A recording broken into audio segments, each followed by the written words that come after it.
There is a whisper that has followed you your entire life. It's a quiet, seductive voice that speaks to you in your most vulnerable moments.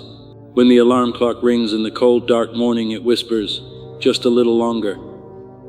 When you stand before the heavy weights at the gym, it whispers, "Maybe tomorrow." When you face the difficult conversation, the challenging project, the leap into the unknown, it whispers, "It's not worth the risk. Stay where it's safe." That whisper is the voice of comfort. And for years you have believed it was your friend, your protector. But it is the single greatest liar you will ever know. It promises you peace but delivers stagnation. It promises you safety but builds you a prison. Every time you listen to its advice, you lose the most important battle of your day, the battle against your own weakness. You are choosing the easy path of the 99% over the hard road of the 1%. Today, we silence that whisper by shouting a truth it cannot withstand. A truth so foundational that it serves as the price of admission for any life of consequence, strength, and meaning. You have to suffer.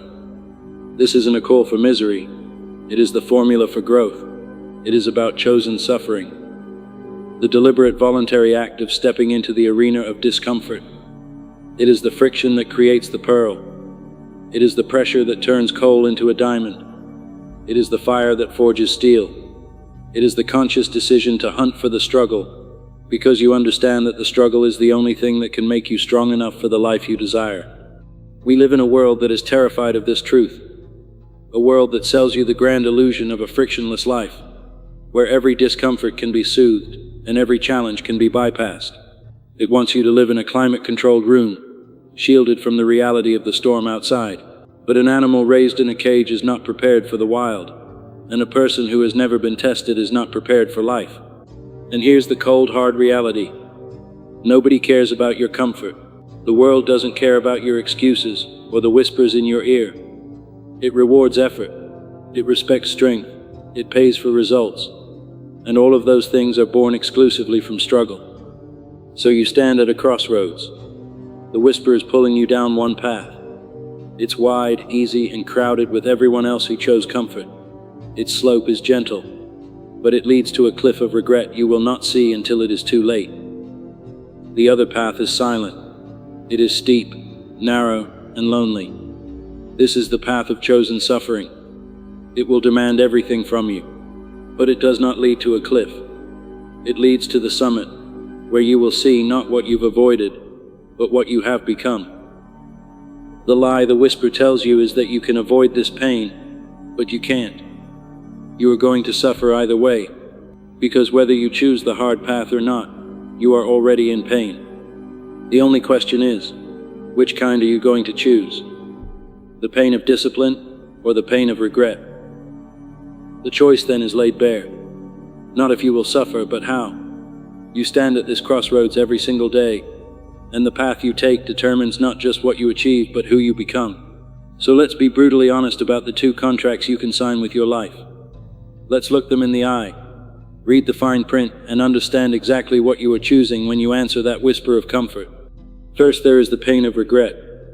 This is the suffering the whisper sells you. It is the most insidious, corrosive pain known to the human spirit. It doesn't arrive like a lightning strike. It is not a clean wound. No. The pain of regret is a slow poison. It's a rust that silently eats away at the steel of your soul, year after year. It begins with the smallest of choices.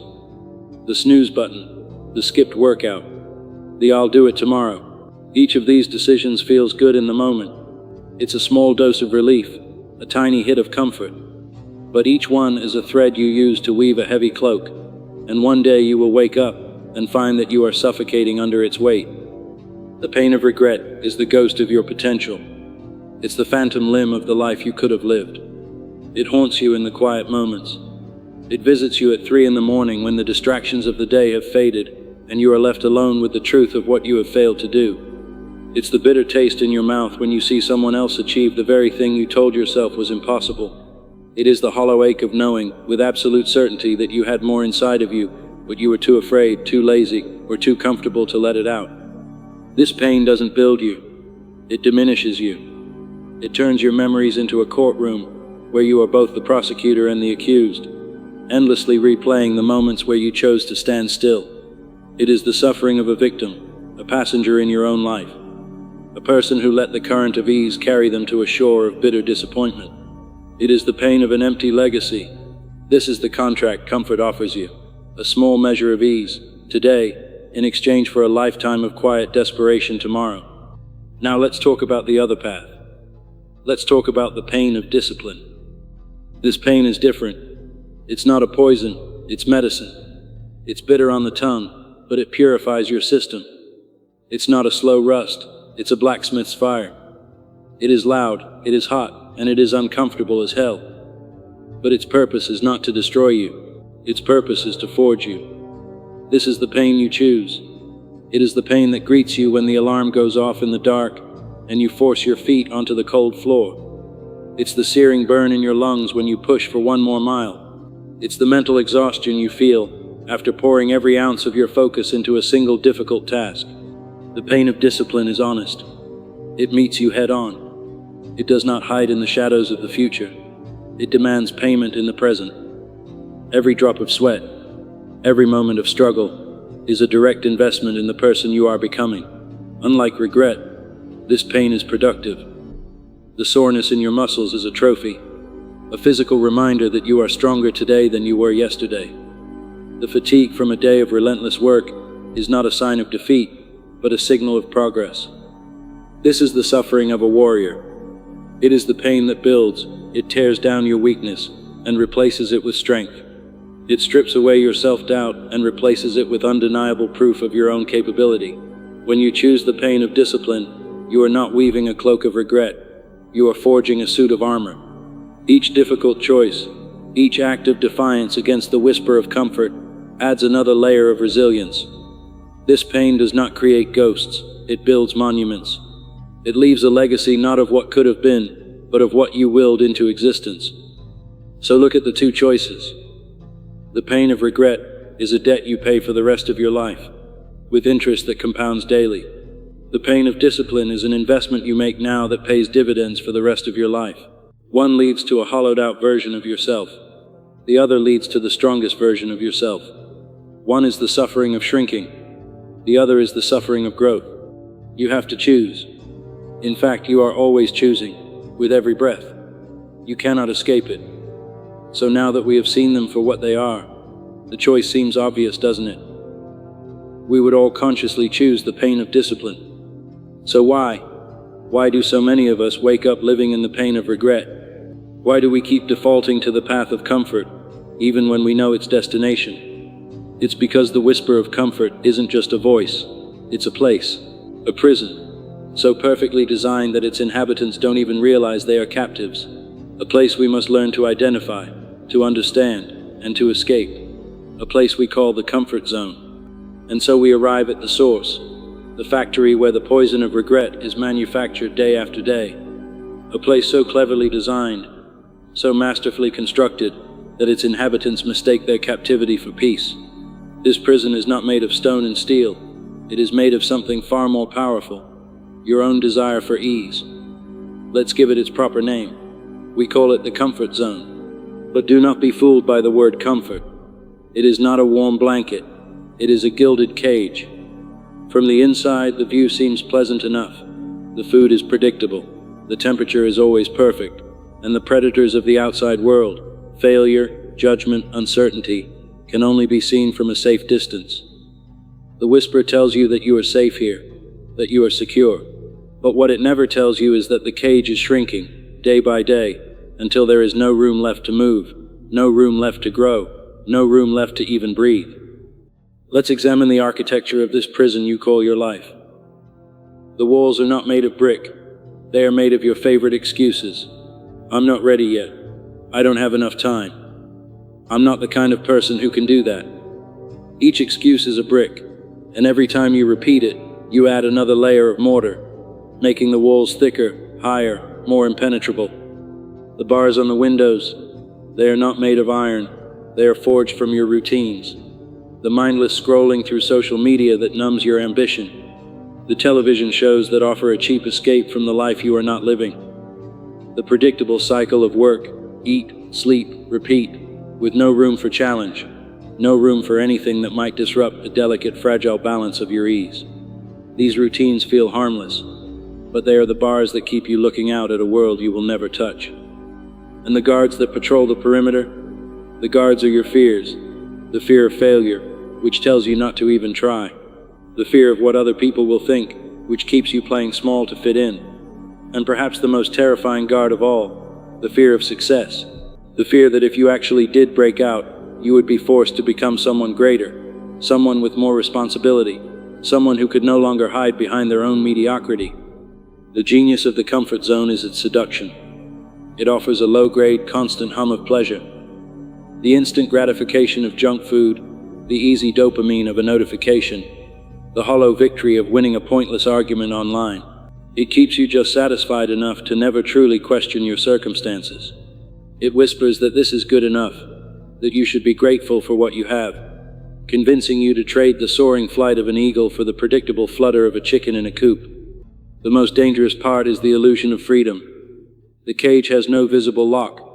You can see the mountains of your potential in the distance. You can dream of them, talk about them, make plans to climb them someday.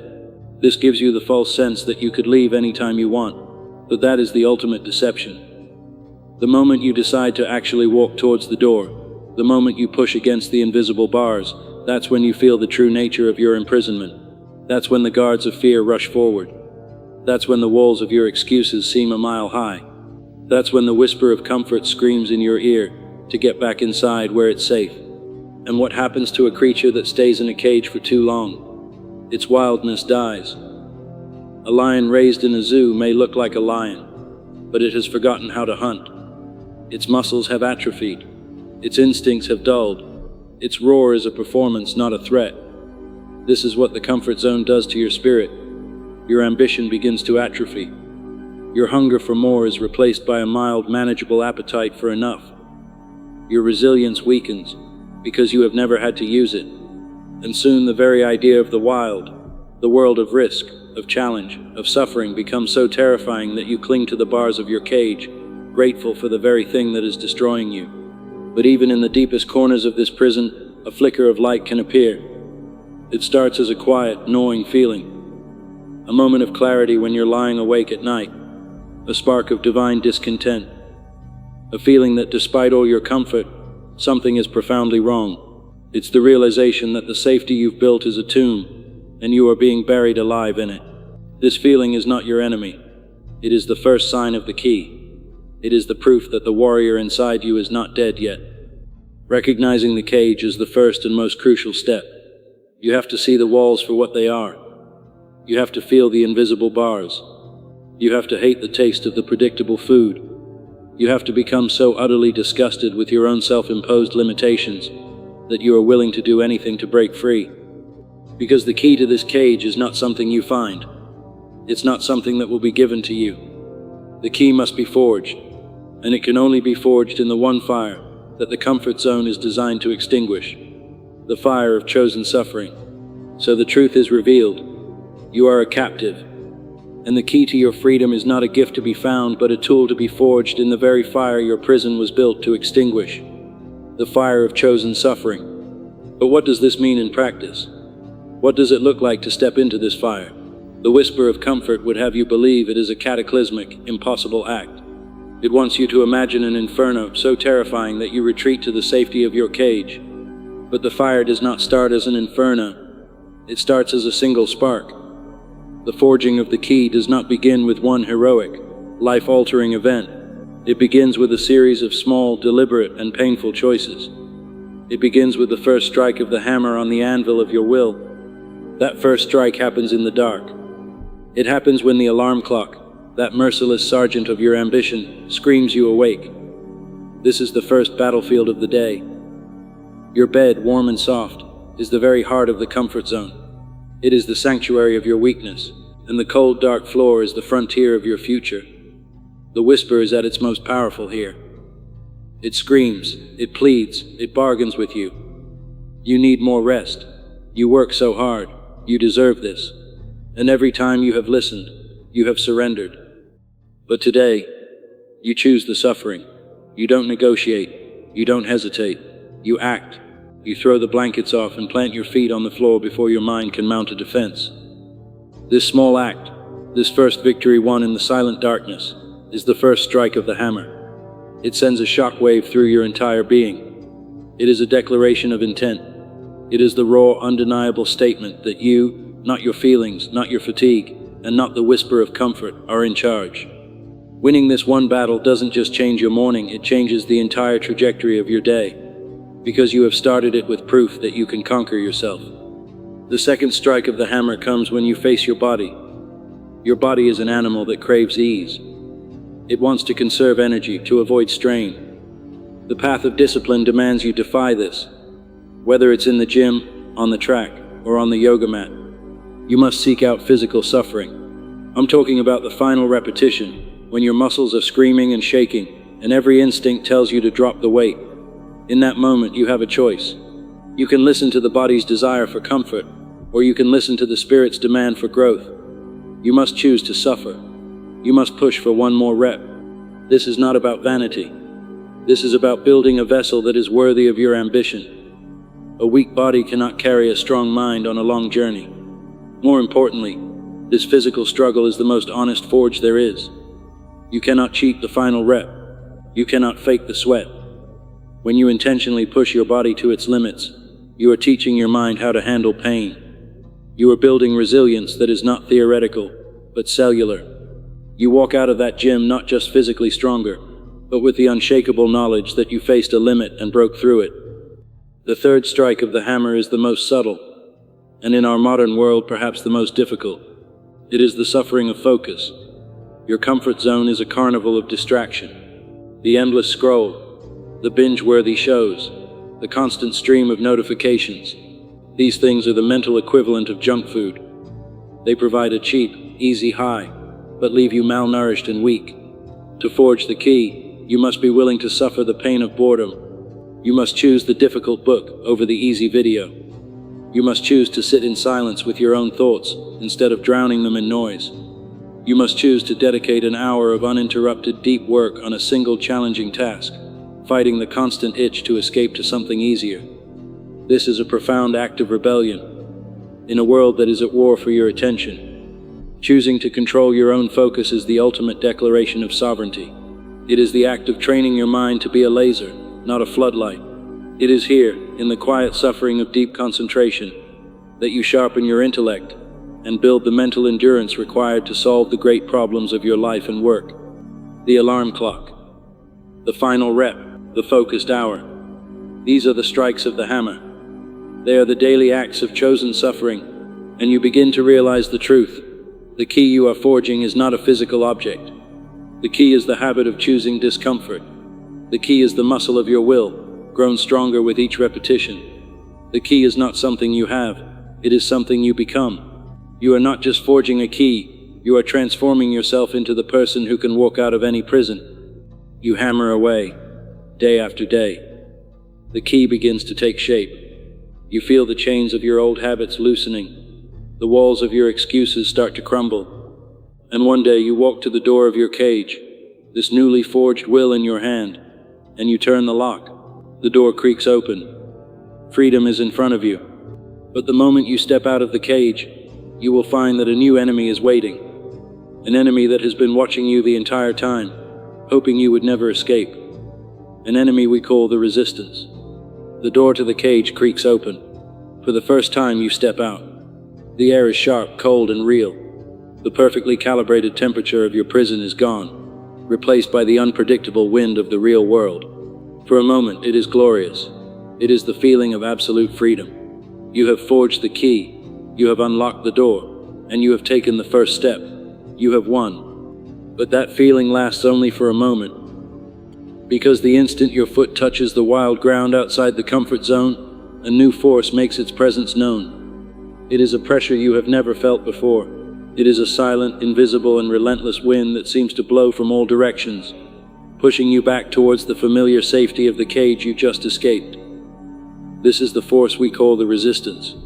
The resistance is the universe's immune system responding to your growth. It is the natural law of inertia, the tendency for all things to stay the same. When you are inside the cage, You were in harmony with this law. You were predictable. You were stagnant. But now you are a force of change, and the resistance rises to meet you, to test you, to see if your newfound will is genuine or just a fleeting moment of inspiration. It does not appear as a single monster. It comes in many forms, and its first attack is always the most insidious. It comes from within you. It is the gravity of your past. The resistance uses your own history as a weapon against you. The novelty of the 5 a.m. alarm begins to fade. The initial motivation that fueled your escape starts to wane, and the whisper of comfort, which you thought you had silenced, returns.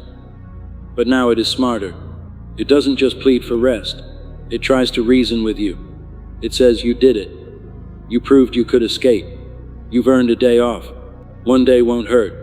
It is the siren song of your old self, trying to pull you back into the familiar orbit of mediocrity. This is the resistance testing your consistency. It's asking, was that a permanent change or just a performance? When you withstand that first internal assault, the resistance changes its tactics. It begins to attack you from the outside, using the people around you. As you start to transform, the people who are still locked in their own cages will notice, and your growth becomes a harsh, blinding mirror reflecting their own stagnation. This makes them deeply uncomfortable, and to ease their discomfort, they will try, consciously or not, to pull you back down. This is the crab mentality. When one crab tries to climb out of the bucket, the others will claw at it, ensuring it stays with the rest. This social resistance comes in 3 primary forms. First, it comes disguised as concern. Are you okay? You seem obsessed. Don't you think you're taking this too far? You need to relax and live a little. It is sabotage wrapped in the language of love. Second, it comes as mockery. Oh, look at Mr. Discipline now. Still on that crazy diet. It is an attempt to belittle your efforts, to make your commitment seem foolish, so they can feel better about their own lack of it. And finally, it comes as direct temptation. Come on, just this once, skip the gym. One night out won't kill you. They are inviting you back into the cage because your presence there validates their own captivity. But the most brutal and direct form of the resistance is the test of failure. You have stepped out of your cage. You have embraced the pain of discipline. You have faced down your inner demons and the judgment of the crowd. You take a real risk. You start the business. You ask for the promotion. You write the first chapter. You pour your heart and soul into it, and it fails. Nothing happens. The world does not immediately reward your bravery with a trophy. Instead, it meets your courageous leap with the cold, hard ground of reality. This is the great filter. This is the moment the resistance throws its full weight against you. The pain of this failure is immense, far greater than the burn of a workout. It's a pain that attacks your spirit. The whisper of comfort returns with a vengeance, screaming, I told you, it wasn't worth it. You are a fool. Now come back inside the cage where you'll never have to feel this way again. This is the point where almost everyone quits. They mistake the test for a verdict. They believe the failure is final proof that they were not meant for the world outside the cage. They are wrong. Failure is not a verdict. It is not a judgment on your worth. It is simply the resistance, asking one question, how bad do you want it? The suffering you feel in that moment is the price of passage to the next level. It is the gatekeeper that separates the tourists who are just visiting the land of growth from the natives who are here to build a life. You have met the enemy, in the gravity of your own past, in the jealousy of the crowd, and in the harsh reality of failure. The storm of the resistance is raging around you, trying to force you back into shelter. The question is no longer just about enduring pain. The question is, how do you fight back? How do you build something that can not only withstand this storm, but harness its power? The resistance is the storm. Now we must build you the ship that can weather it.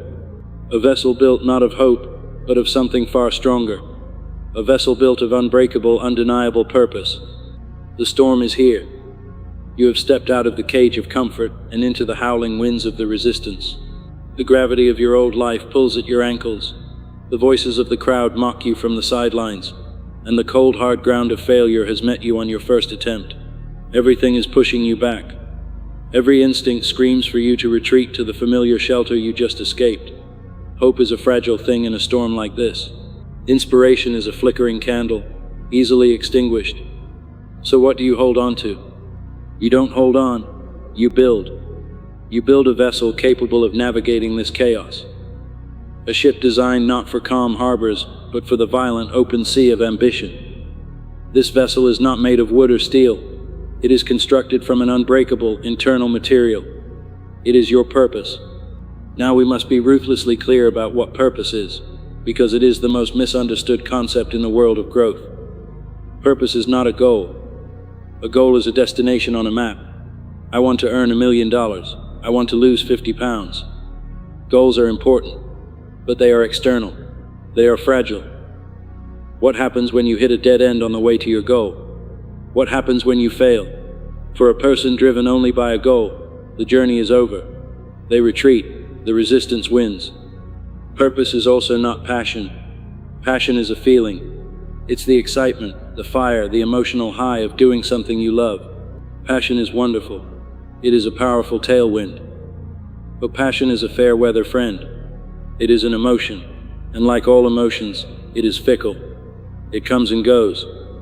The storm of the resistance will douse the flames of passion without a second thought, leaving you cold, lost, and alone. You cannot rely on passion to get you through the days when you hate the work, when you are exhausted, when you see no results. Purpose is something deeper. If a goal is the destination, and passion is the weather, then purpose is your North Star. It is the one fixed, unmoving point in the sky of your life. It is the fundamental, non-negotiable reason why you are willing to suffer. It is the sworn oath you make to yourself in the dark, when no one is watching. It is the internal compass that you can always look to, no matter how violent the storm, no matter how lost you feel, and say, that way, that is the way forward. A person with a goal can be stopped by an obstacle. A person with a purpose simply finds another path. A person with passion can be stopped by a bad day. A person with a purpose doesn't care about good days or bad days. They care about the mission. Purpose is what transforms the suffering from a burden into a tool. It is the why that makes any how bearable. It is an internal, self-generating fusion reactor of energy. While motivation needs external praise to keep it going, and passion needs excitement, purpose burns on its own. It is the quiet, relentless force that drives you when discipline feels like a chore, and motivation is a distant memory. This is how you defeat the resistance. When the gravity of your old habits tries to pull you back into the cage, your purpose reminds you with brutal clarity why you left. It reminds you that the slow, corrosive pain of regret is infinitely worse than the sharp, productive pain of the struggle ahead. When the crowd mocks you or expresses their concern, their voices become meaningless static. Their standards are not your standards. Their world is the bucket you just climbed out of. Your North Star is visible only to you, and their opinions are nothing more than clouds trying to obscure your view. Your purpose acts as a shield, deflecting the small-minded judgments of those who have never attempted to navigate their own storm. And most importantly, when you fail, when the business collapses, when the project is rejected, when you fall flat on your face, purpose is what allows you to get up. For the person with only a goal, this failure is the end, the verdict. But for you, the person of purpose, it is simply data. It is a lesson. The failure is not a failure of your mission, only a failure of your method. Your North Star has not moved. You have simply discovered one way not to reach it. Your purpose allows you to absorb the blow, recalibrate your course, and push forward with the wisdom you earned from your pain. It makes you anti-fragile. The storm doesn't break you. It instructs you. This is the armor. This is the ship. With a why to live for, you can bear almost any how. Without it, you are nothing more than a castaway, tossed about by the waves, hoping for a rescue that will never come. So the next question is the most important one of all. We know we need this North Star. We know it is the only thing that can guide us through the darkness. But how do you find it? It's not something you can just invent or pick from a list. It's not something you are given.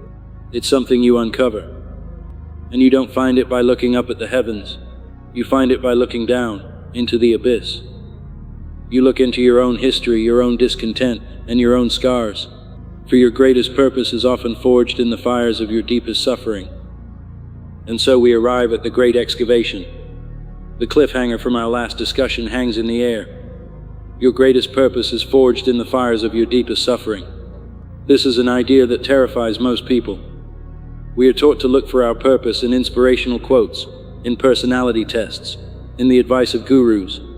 We look everywhere except the one place it has been waiting the entire time, inside ourselves. We look outward because we are terrified of looking inward. We are afraid of the dark. We are afraid of the silence. We are afraid of the ghosts of our past and the honest accounting of our present. But you are not most people. You have chosen the path of suffering, and that path leads directly through this darkness. Purpose is not something you invent. It's not something you can just decide on one sunny afternoon. It is something you excavate. It is already there, buried deep beneath the soft soil of your comforts, the heavy rocks of your fears, and the thick clay of social conditioning. To find it, you must be willing to dig. You must be willing to get your hands dirty. And the tools for this excavation are not pleasant. They are a set of brutally honest questions you must have the courage to ask yourself. The first tool is the question of disgust. Your purpose is often the direct inverse of the thing that fills you with a righteous and profound sense of intolerance. I'm not talking about minor annoyances. I'm talking about the things that in your quietest moments make your blood boil. What mediocrity in your own life makes you feel a deep, burning sense of shame? Look at your habits, your environment, your standards. What part of your own life is a lie? Be specific. Be ruthless. That feeling of disgust is not negativity. It is a compass. It is the voice of your higher self telling you, this is unacceptable, this is not who we are. The thing you are most disgusted by is a powerful clue to what you were put on this earth to build, to fight, and to correct. Your purpose is to become the antidote to the poison you hate the most. The second tool is the question of your scars. Look back at the hardest moments of your life, the failures, the heartbreaks, the times you were knocked to the ground so hard you weren't sure you could ever get up again. The comfort zone tells you to bury these memories, to see them as sources of shame and weakness. But that is a lie. Those moments were your forge. The struggles you survived are the source of your greatest and most unique strengths. What did that hardship teach you? What muscle of character were you forced to build in that fire that you now take for granted? Was it resilience, empathy, unbreakable discipline? Your scars are not symbols of damage. They are maps of your wisdom. They are proof of your strength. Very often, your purpose is to become a guide for others who are lost in the same wilderness that almost claimed you. Your purpose is to use the strength you were forced to build to lighten the load for others. The third and most counterintuitive tool is the question of envy. Envy is a toxic emotion, but only if you let it stagnate. If you use it correctly, it is a powerful spotlight. Ask yourself, who do you envy? Not in a petty, resentful way, but who, when you see their life, their accomplishments, or their character, sparks a deep and painful ache inside of you, a voice that whispers, I was meant for that. Do not let that feeling curdle into hatred. Recognize it for what it is, your own buried potential calling out to you. That person you envy is holding up a mirror to a version of yourself you have neglected. They are showing you a piece of your own North Star. Envy is a roadmap. It is showing you what you value most. Your purpose then is not to want what they have, but to be willing to undergo the suffering they endure to earn it. It is to walk your own path toward that same peak of excellence. Disgust, scars, envy. These are your tools. Dig with them. Be unflinchingly honest. And at the intersection of your answers, you will find the foundation of your purpose. It is the place where the thing you are willing to fight against, your disgust, meets the unique strength you were forced to build, your scars, and aligns with the person you were always meant to become, your envy. This purpose will not be a fluffy, inspirational sentence. It will be a hard, cold, and heavy standard. It will be your personal code of conduct.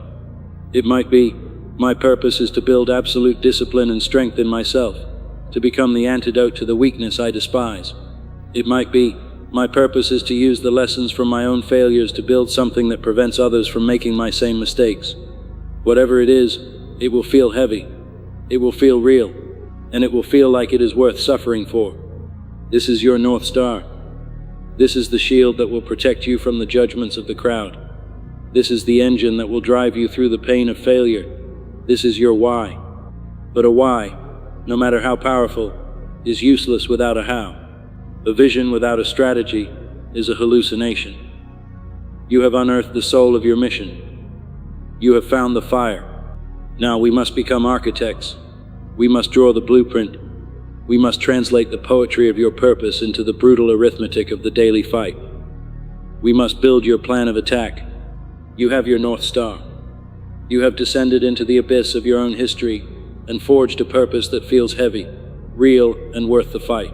The fire is burning inside you, but fire, undirected, is merely chaos. It can warm a house, or it can burn it to the ground. A why without a how is a beautiful, tragic explosion, a flash of inspiration that quickly fades into the darkness of inaction. You have been the excavator of your soul. Now you must become the architect of your life and the general of your own army. A general who feels a righteous fire but has no battle plan is nothing more than the first casualty of the war. Your purpose is the cause you fight for. The plan is how you win. We will now translate the poetry of your mission into the brutal, simple arithmetic of daily execution. The first step is to define the mission. Your North Star is a direction, not a destination. You need a tangible mountain peak to aim for. So we will reverse engineer your ambition. I want you to close your eyes and stand 10 years in the future. See the person you have become by living your purpose every single day. Do not focus on cars or houses. Focus on the character. See the look in their eyes. Is it confident, calm, powerful? See the physical presence. Are they strong, disciplined, radiating health? See the skills they possess, the knowledge they command, the impact they have on the world around them. This is your 10-year vision. It is the living embodiment of your why. Now we bring it closer. To become that 10-year person, who must you be in 5 years? To become that 5-year person, who must you be in 1 year? This 1-year objective is your mission. It must be clear, concise, and challenging.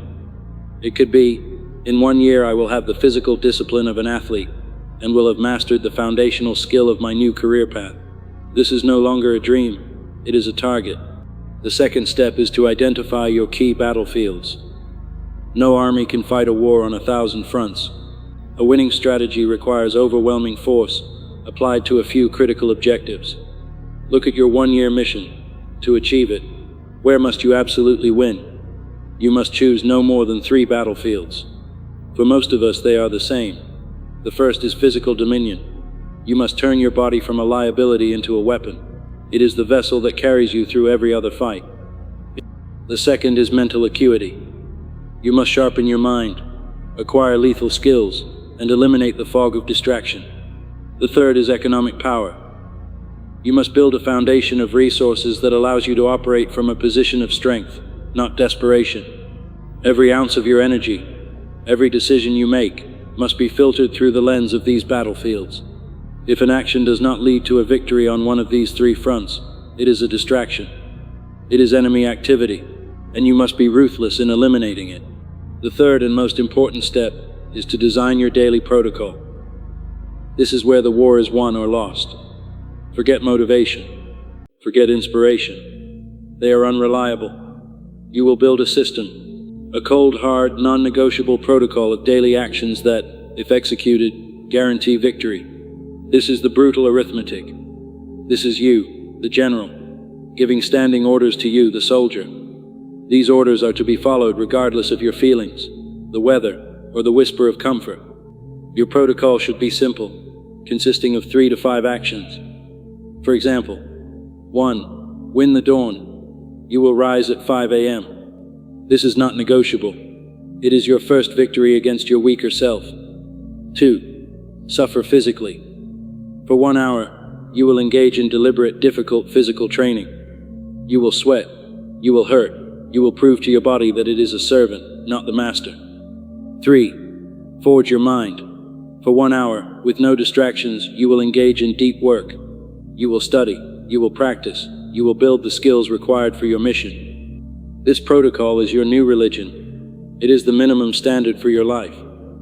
You do not try to do it. You do it. Completing the protocol is a win. Failing to complete it is a loss. There is no in-between. The final step is the end-of-day audit. Before you sleep, you must stand before yourself as the general and ask one question: did I win or did I lose today? Be honest. If you won, if you executed your protocol, you acknowledge it. You are stacking wins. You are building momentum. If you lost, you do not drown in guilt. Guilt is a useless luxury. You analyze the loss.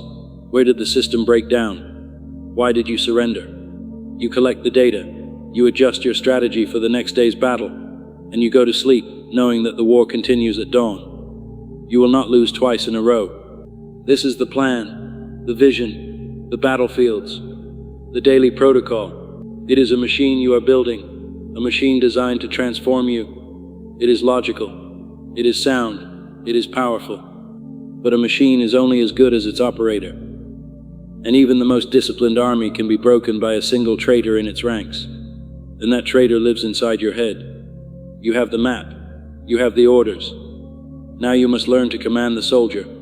Before you can conquer the world, you must first conquer the chaos within. You must master the art of emotional discipline. You have the fire of purpose. You have the cold, hard architecture of a plan. The mission is defined, the battlefields are chosen, and the daily protocol, your standing orders are clear. The machine for your transformation is built. It is a perfect system of logic and strategy. But you are about to place this perfect machine into the most volatile, chaotic, and treacherous environment imaginable, your own mind. A perfect plan executed by a soldier who is panicking, fearful, and emotionally compromised is a plan that is destined to fail. The most disciplined army in the world can be shattered from within by a single traitor. And that traitor, that saboteur, lives inside your head. It is the chaos of your own unregulated emotions. Before you can win the war against the world, you must first win the war against yourself. This is the final and most difficult layer of our journey, the mastery of your internal state. It is the art of emotional discipline. Let's be clear. This is not a call to become an unfeeling robot. The goal is not to stop feeling. Fear, doubt, frustration, and the desire for comfort are all part of the human experience. They are ancient, primal signals. The problem is not that you hear these signals. The problem is that you have been trained to treat them as commands. You feel fear, so you retreat. You feel doubt, so you hesitate. You feel frustration, so you quit. You have been a slave to the weather inside of you, a ship without a captain, tossed relentlessly by every passing storm of emotion. The master, the warrior, is not the one who avoids the storm. The master is the one who holds the course despite the storm. Emotional discipline is the ability to feel a feeling in its entirety, to acknowledge its presence, and then to consciously choose the action that aligns with your purpose, not the action the feeling demands. Let us identify the primary traitors, the 4 horsemen of your internal apocalypse, and learn how to defeat them. The first and most powerful is fear. Fear is the great paralyzer. It is the guard that stands at the edge of the comfort zone, roaring at you to stay inside. It is the voice that whispers, "What if you fail? What if they laugh at you? What if you lose everything?" It floods your body with chemicals designed for one purpose, to make you freeze or flee. The undisciplined mind obeys. But you will learn to see fear not as a stop sign, but as a compass. Fear points north. The very thing you are most afraid of is almost always the very thing you most need to do.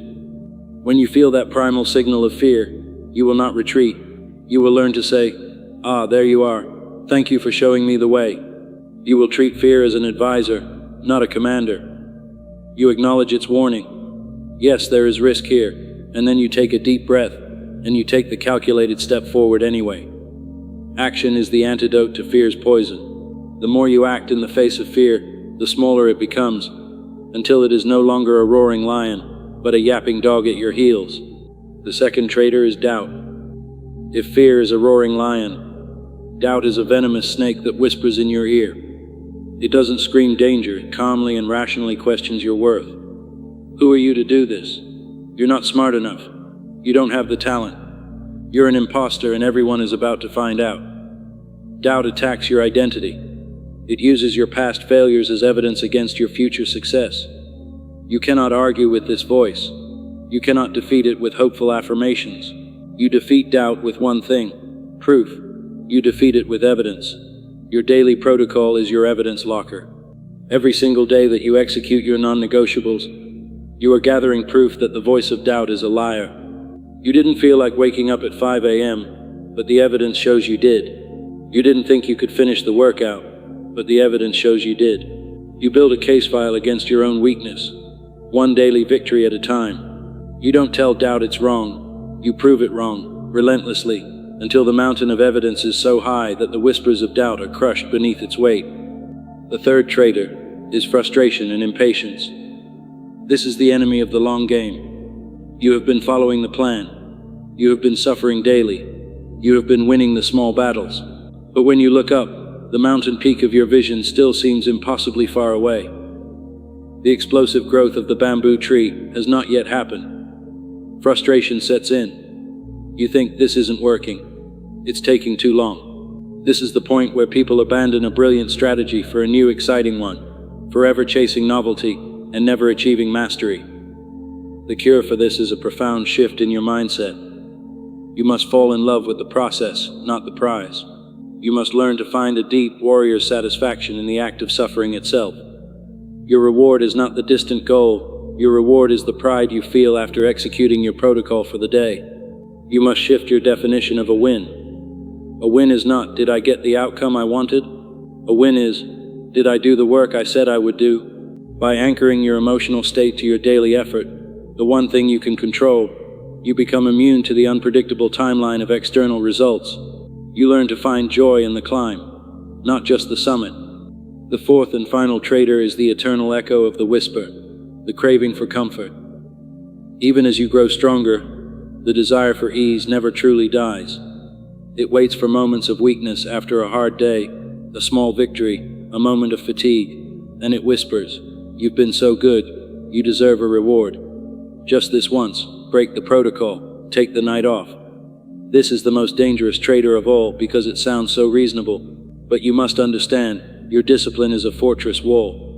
Every time you give in just this once, you are creating a small crack. One crack might not bring the wall down, but it weakens the entire structure. It makes the next breach easier.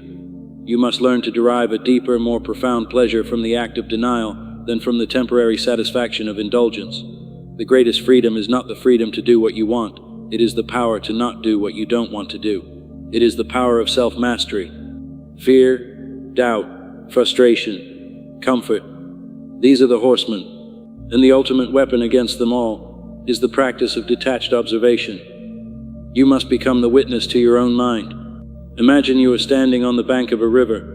The thoughts and feelings that flow through your mind are the water. Sometimes the river is calm. Sometimes it is a raging torrent. But you are not the river. You are the observer on the bank. You can watch a feeling of fear float by like a log. You can watch a thought of doubt pass like a murky current. You do not have to jump in. By creating this space between stimulus and response, between feeling and action, you reclaim your power. In that space you are free. You are in command. You have built the plan. You now understand the internal enemy. You are learning to be the calm commander in the heat of your own internal battle. You have become the master of your own small kingdom. The inner world is yours to command. But this power, this strength, this unbreakable will, was not forged for you to sit on a throne in your own mind, in silence. It was forged for a reason. The final stage of this journey is to turn this power outward. It is the transition from a warrior to a king. It is the chapter of your legacy. You have arrived.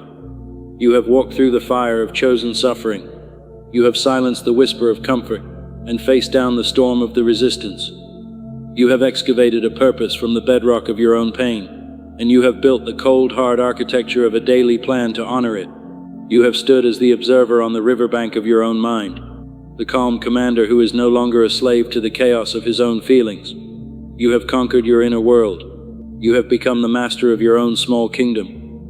But the journey is not over. This is not the end. It is in fact the beginning. Because the power you have forged, this unbreakable will, this relentless discipline, it was never just for you. A sword that is forged and then left to hang on a wall is a tragedy. A warrior who has achieved perfect strength but has no cause to fight for is a monument to meaninglessness. The final stage of this journey, the entire purpose of the pain you have endured, is to turn this power outward. It is the transition from a warrior, focused on self, to a king, responsible for a realm. This is the chapter of your legacy. Legacy. It is a word that has been made hollow by the modern world. We think of statues in a park, of buildings with our names on them, of a number in a bank account. We think of fame and recognition. But these are the shallow, brittle legacies of ego. They are monuments of stone that will one day crumble to dust. A true legacy is not what you leave for people, it is what you leave in people. It is a living, breathing thing. It is the ripple effect of your strength, the echo of your standards, and the impact of the service you render with the power you have so painfully earned. The suffering you endured in private, in the dark, now becomes a light for others. Your legacy is built upon 3 fundamental pillars. The first is the legacy of standard. From this moment forward, by the very way you carry yourself, you become the new standard. You do not need to preach. You do not need to give speeches.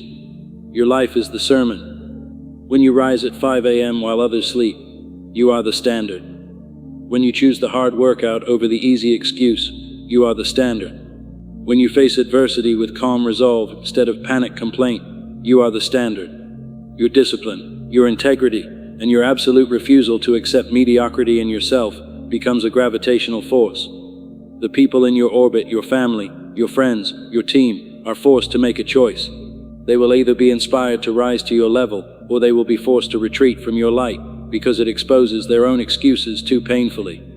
You become a force of positive change, not by telling others how to live, but by living a life that makes them question their own. This is the passive, powerful leadership of pure example. The second pillar is the legacy of service. The strength you have built is not a treasure to be hoarded in a vault. It is a tool. It was forged for a purpose, and that purpose is to serve a cause greater than your own comfort. Remember the excavation. Remember the disgust that fueled you, the scars that taught you. That is your mission field.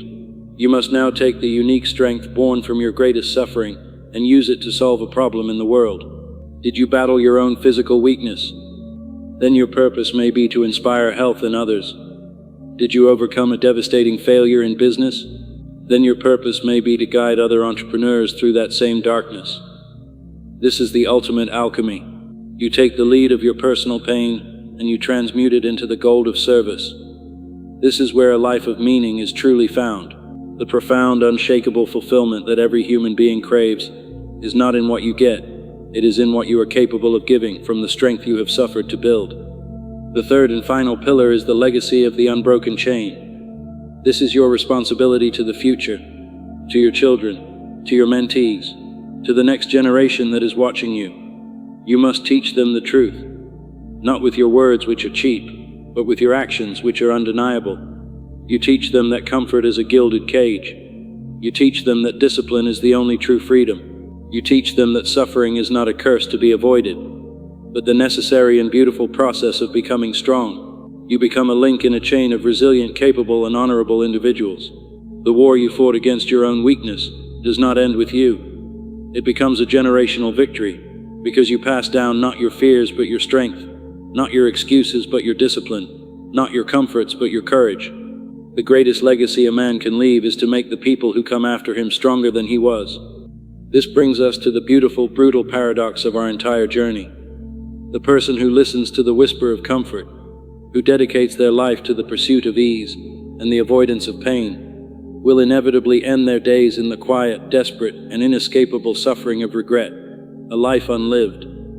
But you who chose the other path, you who chose to wake up in the dark, you who chose the pain of discipline, the fire of the forge, the storm of the resistance. By choosing a life of deliberate, chosen suffering, you build a life of profound, unshakable meaning. The pain you endured becomes your power. The struggle you faced becomes your story. The sacrifices you made become the foundation of a legacy that will echo long after you are gone. The whisper of comfort promised happiness and delivered a prison. The call to suffer promised a fight and delivered a kingdom. The choice is now clearer than ever. The alarm clock will ring tomorrow morning. The darkness will be waiting, The whisper will be there, with its seductive and reasonable lies. But now you have another voice, a stronger voice. The voice of your purpose, the voice of your future self, the voice of your legacy. The pain is guaranteed. The suffering is inevitable. One path leads to nothing. The other leads to everything. Choose your suffering. Begin your legacy. The work starts now.